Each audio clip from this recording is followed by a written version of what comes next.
Automotivated again. So today we had customer complaint on this. What year is it? A 2018. Yeah, 2018 GMC Acadia. So fairly new vehicle. What's that?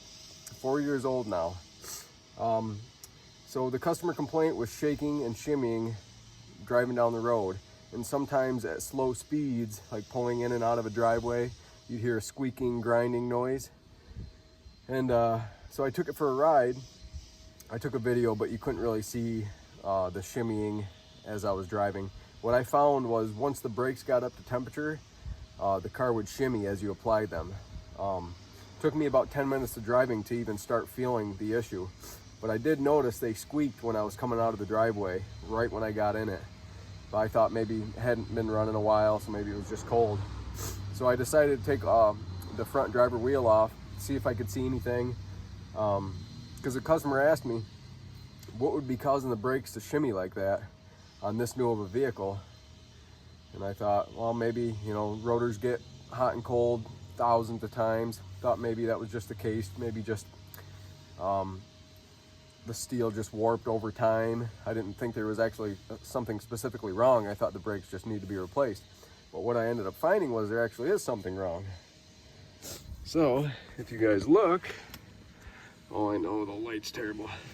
If you guys look, this outside pad can move freely. The inside pad is seized right in. Let me get better lighting in here for you guys. So that inside pad there is seized right up. And another thing, the reason I noticed that was because if you look back in here, if you guys can see it, look at how thick that rust band is on the outside of that rotor. Can you guys see that? Look at how thick that rust band is compared to the rust band on the outside, real thin. I'm like, boy, that's kind of weird. Why would they make the pads ride on different spots of the rotor?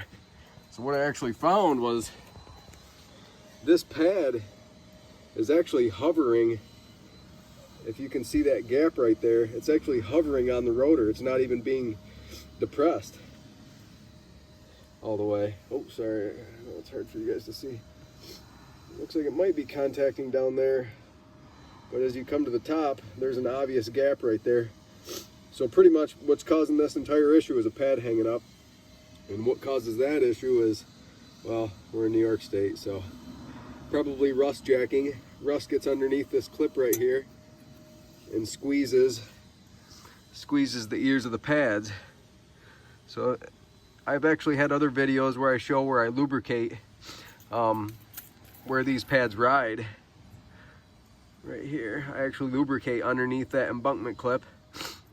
And that usually takes care of this issue, but sometimes from the factory, they're being paid to produce the cars and ship them out. They're not being paid to lubricate all the common failure points and go through that whole process. So I guess that's what the aftermarket is for. So I'm gonna recommend my customer to get new pads and rotors for the front. And the caliper seems to be in good shape. I just took a screwdriver and pried it with the rotor just to make sure it would move in, and it did move in all right. As you guys can see, the pins aren't seized up. You know, they're still movable.